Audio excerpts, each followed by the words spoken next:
Picture this. You're cruising down the highway at dawn, the world's still half asleep, and you catch sight of a colossal billboard. Only it's not advertising beer or a blockbuster movie. It's an image of a massive black bull, regally posed, draped in gold and floral garlands. In a flash you realize, this isn't just any advertising stunt. This is like if a sports superstar were worshipped as a deity, flown in on private jets, given his own suite at the stadium, and then honored with a state funeral when his career ended. That, my friends, is how the ancient Egyptians treated Apis, their sacred bull god. Slip through the massive pylons of Ptah's temple in Memphis at first light, when the sky steals from purple to pale blue, and listen to the hush. Even the temple's stone walls seem to hold their breath. Somewhere deep in the courtyard, past the incense burners that billow clouds of scented smoke, you hear a low, tremulous breathing. It's so powerful it feels like a distant thunderstorm trapped under the colonnade. You follow the sound and freeze.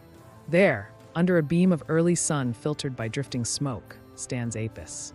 His coat gleams jet black, almost lacquered, and there's a white diamond-shaped mark on his forehead that glints like a star.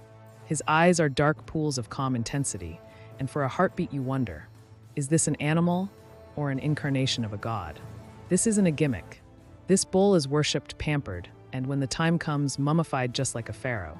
And everything about him is steeped in intrigue, ritual, and raw power that lasted nearly 1,000 years. Longer than the United States has existed as a nation. Let's rewind to the beginning. Every few years, the priests of Memphis set out to find the new Apis. They search farms along the Nile, inspecting calves like talent scouts hunting for the next big star. But there's no athletic trophy to weigh. Instead, a bull must be born with specific marks: a white diamond on its forehead, 3 white hairs sprouting from its tail, a scarab-shaped patch under its tongue, even a triangular white spot on its flank. And if a calf doesn't check every box, they don't just pass over it. They sometimes abandon it in the desert, as if to say, only perfection can channel divine power.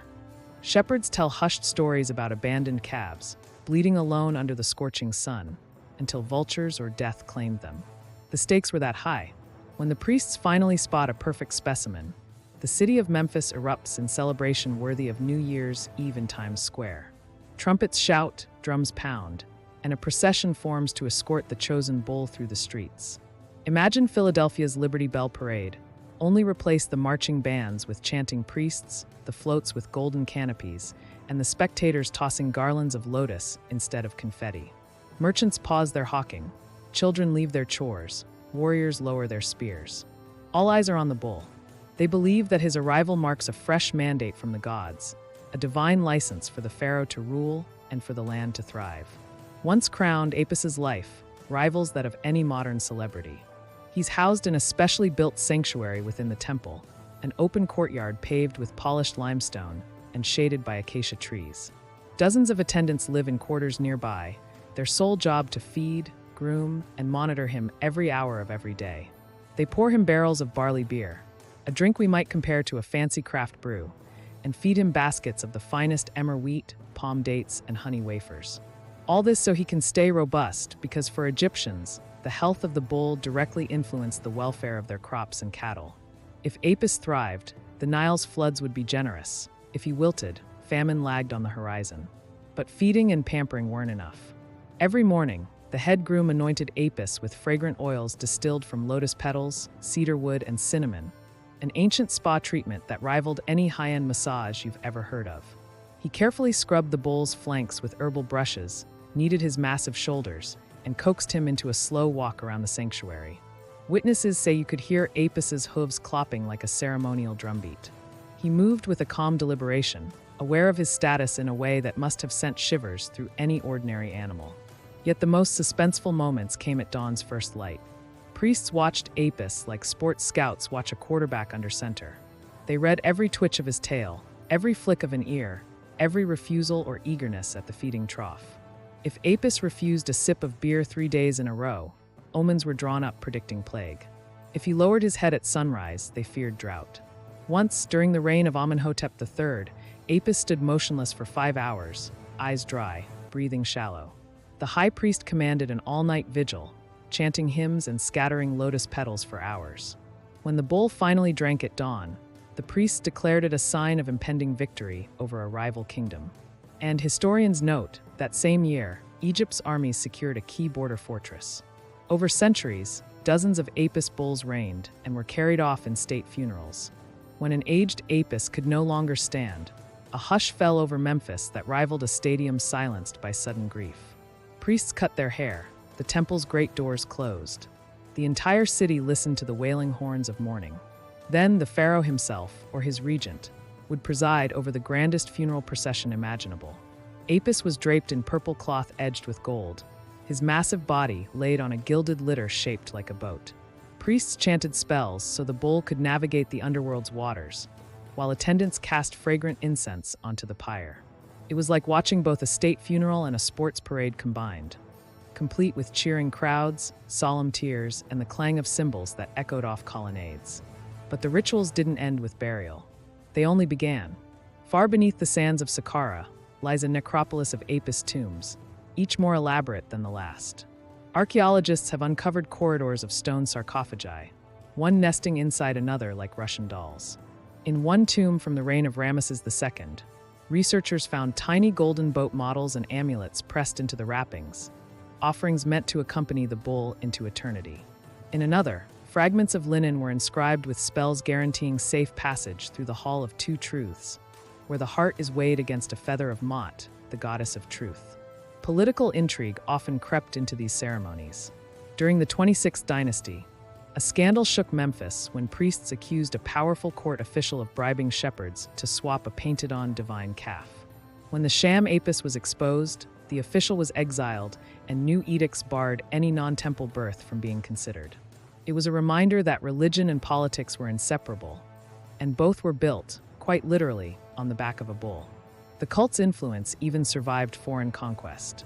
Alexander the Great reportedly knelt before the Apis bull, offering gifts of gold chains. Later, the Ptolemaic rulers built chapels where Greek and Egyptian priests co-ministered, chanting hymns in both Greek and hieroglyphs. When Augustus annexed Egypt, he issued coins pairing his image with Apis's silhouette, an astonishing fusion of Roman authority and Egyptian theology. It was as if Julius Caesar and a basketball star shared equal billing on a billboard in Times Square. Yet no tradition lasts forever. As Christianity spread, the grand bull tombs at Saqqara fell to ruin. Once vibrant chapels were repurposed as churches, hieroglyphs whitewashed for frescoes of saints. By the Middle Ages, the last Apis sarcophagi lay forgotten under dunes, until 19th century explorers, armed with picks and trowels, peeled back centuries of sand to reveal winding corridors lined with bull mummies. These discoveries ignited European fascination. Museums scrambled for fragments of sarcophagi, botanical labs analyzed the embalming resins, and scholars translated the ancient papyri that chronicled Apis's every meal and massage. Modern science has even reconstructed the genetic lines of Apis bulls, confirming that priests deliberately bred animals to preserve the sacred markings.